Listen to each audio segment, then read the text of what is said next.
For Chapter 13, we will be finalizing your employment presentation materials.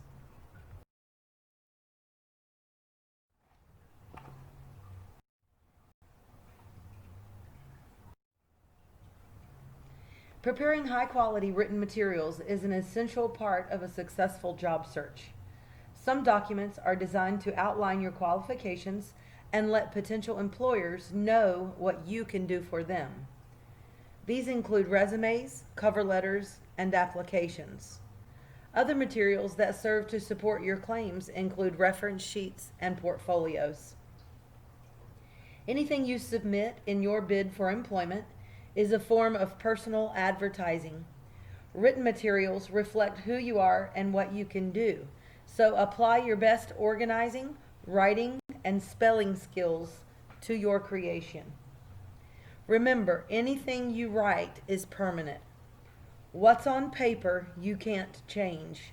So prepare all written materials thoughtfully and carefully so they represent you in the best possible way. Selling yourself as a qualified candidate begins with a well-prepared resume. The purpose of the resume is to convince prospective employers to interview you. Healthcare employers are looking for employees who will contribute to their success in caring for their customers or patients. A well-constructed resume is one way to show them that you are the kind of person that they are looking for. Many employers are using the internet exclusively in hiring process. Some have started scanning all the resumes they receive and entering them into a computerized database. Each resume is then viewed electronically and keywords are identified. When there is a job opening, the computer searches for resumes that contain keywords that match those in the job description. Because of these new practices, it may require you to think a little differently as you write your resume. Start by preparing a list of keywords that relate to your job target. Consider which keywords most likely or most closely describe the jobs for which you want to be considered, as well as the types of skills and qualities employers are seeking. The introduction or first section of your resume can be written as a career objective, a professional or career profile, or as a summary of qualifications. The basic difference between the three is that a career objective states what you, the job applicant, are looking for, while a professional profile and a summary of qualifications state or list what you have to offer the employer. A professional profile is a paragraph summarizing your qualifications for the job. A summary of qualifications is presented as a list of your qualifications and contains more detail than a profile, such as a list of your skills. Building block number 2 is education. Up-to-date training is likely to be one of the strongest employment qualifications of recent graduates who don't have previous experience in healthcare. This section can contain more information than simply a list of the schools you have attended. Read this slide for a list of items that may be listed under education.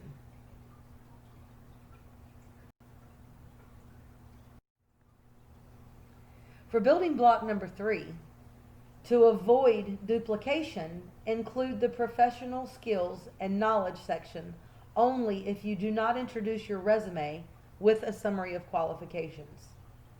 You may want to leave out this section if you plan to list or summarize your skills and classes in your education section. See examples of a professional skills and knowledge section on page 238 in your textbook. Building block number 4 is work history. A record of your previous employment or your work history section can be more than a simple listing of jobs and the duties you performed. Your work history can be strengthened by including your accomplishments and emphasizing transferable skills that relate to the job as a surgical technologist. Also, try to use action verbs when describing job duties and achievements. You can see page 239 in your textbook for a list of great action verbs you could include on your resume. Building blocks 5, 6, and 7. Again, only include this section on your resume if you did not list them in the education section. Wherever you put the license and certifications, be sure the dates and numbers are accurate. Honors and awards can be from organizations other than your school. Included information about why you received them if this is not clear from their titles. Do you have skills that don't fit in any other section but add to your value as an employee? If so, include a special skills section. This gives you the opportunity to include and highlight them. Building blocks 8, 9, and 10. Volunteer work, professional and civic organizations, and languages spoken. Service and volunteer work do not have to be directly related to healthcare. It can be through school, church, or out in the community. Use this section to write a brief description of what you have done. List any organizations you belong to and briefly describe them. And last, list any languages that you speak fluently, including American Sign Language. Now that you have gathered all the information needed for a resume, let's put it all together. Everyone's information may be different. However, it can be put together in a variety of ways. As tempting as it is to use a standard easy fill resume, the time spent customizing your resume can pay off in several ways. For example, you will do the following: better recognize and review your own qualifications, respond to employer specific needs, be prepared to support your claims with examples, and demonstrate your organizational skills. Show your initiative and your creativity. If you don't know how to use a word processing program, now is the good time to learn if you have a little time. Today's software is quite easy to learn, and even non-typists can produce a great looking document by learning a few basic commands. Most of you are already probably familiar with all of the current systems out there. The heading should be clearly labeled at the top of the page with your name, address, telephone number, and email address.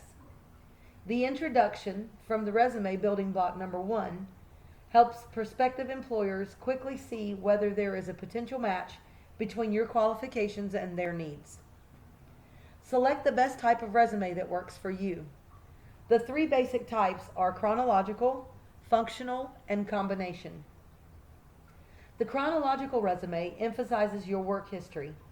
It shows the progression of jobs you have held to show how you have gained increasing knowledge, experience, and or responsibility relative to the job that you want now.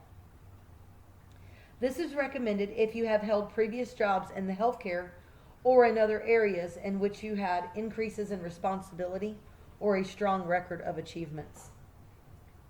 A functional resume emphasizes skills and traits that relate to the targeted job, but that weren't necessarily acquired through healthcare employment.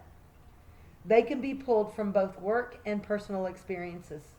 For example, if you have cared for a sick relative for an extended period of time, this is an experience that you may decide to include. Functional resumes are good if you are entering the job market for the first time. If you have held jobs unrelated to healthcare, or if you have personal experiences that you can apply to the healthcare field. The combination resume uses features of both the chronological and the functional type. If you did not include a summary of qualifications in your introduction, this is an optional section for the purpose of listing the skills or additional experiences that don't belong in the work history section. You want your resume to be comprehensive, but at the same time, you don't want to repeat information. Plan the order of your building blocks. Place the sections that contain your strongest qualifications first. For example, If you are changing careers and recent education is your primary qualification, list that section before your work history. If you decide to write a personal statement, be sure that it is a sincere reflection of you and not simply something that sounds good. Also, be sure your statement relates to the job target. Although it is important to have a reference sheet available for your potential employers who request it, it is not necessary to write it on your resume. At the bottom, you will occasionally see references upon request. That is not necessary to do. Selecting and organizing content takes time and effort, so don't waste your efforts by failing to attend to the details of the appearance. There is a resume checklist in your textbook, box 13-3, on page 246. It might be worth taking a look at if you guys are preparing a resume for your first time. Once your resume is ready, it's now time to start distributing them out. Make the best use of your printed resume by distributing it to people who may have job openings, employers, and people who might know about jobs.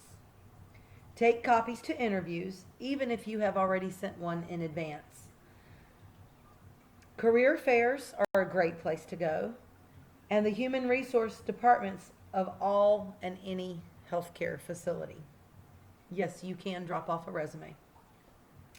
A well-prepared resume in many hands is an effective way to get the word out that you are a serious job candidate. If you have a business card, consider attaching one to your cover letter and resume for a more professional appearance. You will note that some changes require you to do exactly the opposite of the directions given in the previous sections to create an attractive printed resume. But this doesn't mean destroying or not using your original version. It just simply means creating an additional version. If you'll read the e-resume section in your textbook on page 249, it will walk you through converting your resume to the proper format.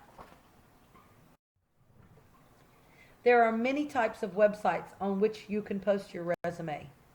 Deciding whether to place your resume on the internet and which type of website to choose depends on your job target and the type of employer you are seeking, such as a large hospital or a single physician facility, etc. Experts suggest that posting your resume on a few carefully chosen sites is worth some of your time, but is not as likely to help you find a job as methods such as networking and applying directly to specific employers. As a courtesy to those who are looking for applicants, remove your resume from all of the websites on which you have posted once you become employed. The purpose of a cover letter is to provide a brief personal introduction. It should be short, informative, persuasive, and polite. The fact that you wrote a letter can be persuasive in itself. It shows that you took the time and made the effort to consider why and how you meet this particular employer's qualifications. If you are sending your cover letter electronically or in the body of an email, for example, keep the format simple. You should always include a cover letter with your resume, whether you send it in the mail or electronically. Here is an example of a cover letter. It should be done in the format of a business letter.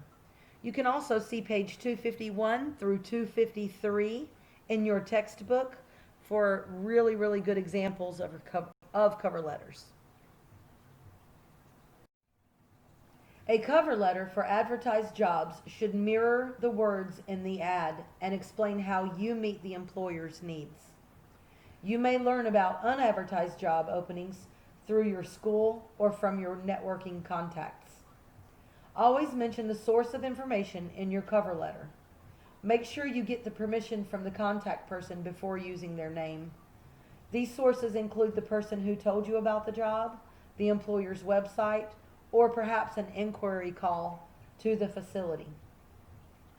If you'll look at your textbook page 254, figure 1310, you'll see a nice example of a letter of inquiry. Before writing the letter, find out as much information as possible about the job. Applications are commonly requested of job applicants even if you submit a resume. They provide the employer with complete, standardized sources of information. If hired, they go in your employee file. They can serve as a legal document and record of information about you or your previous employment. Read the entire application before you begin to fill it out. If you don't understand something, ask questions. You can also look in figure 1311 on page 256 and 257 in your book to see an example of an application. For electronic applications, make sure you follow the directions and always check your entry before submitting. Once you send an electronic application, you can't change it. Fill out all the sections completely. Do not leave any blanks or write "See resume." And always use blue or black ink. No fun colors. Go to interviews prepared to fill out an application. Take the following information with you: your social security number and or your card, your resume, and your references. Proofread what you have written before submitting it. Be honest when answering questions. If you falsify information on your application, this may be grounds for dismissal if you are hired. For questions that don't apply to you, write NA instead of leaving them blank. And finally, be sure to sign and date the application. Good references can be a key factor in tipping the hiring scales in your favor. Give careful consideration to whom you ask to be a reference. Make sure they are credible. People that would make good references are instructors, supervisors, previous employers, professionals with whom you have worked are all good examples. Contact each person you want to use as a reference before beginning your job search. Never give out a name and then ask the person for permission afterward. This can put the person on the spot and make it difficult if he or she would prefer not to be a reference. Potential employers may not have time to call you back or make numerous calls trying to locate your references. The reference sheet should not be mailed with your resume unless it is specifically requested. Take copies of it with you to your interviews to give to your potential employers who ask for it.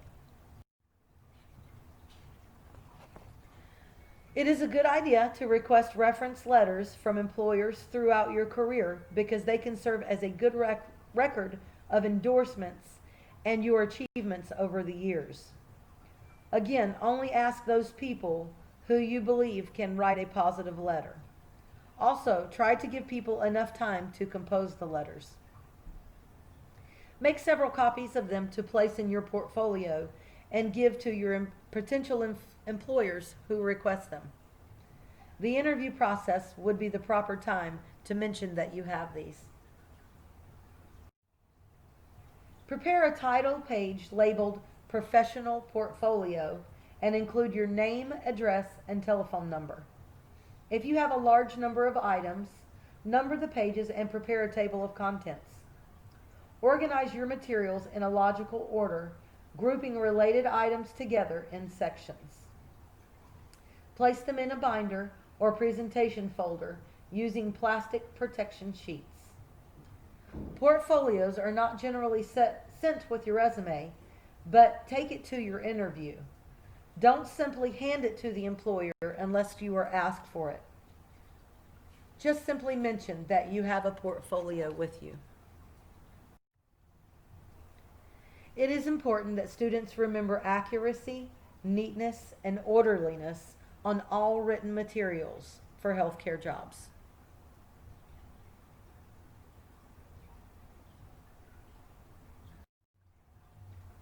See you on Zoom.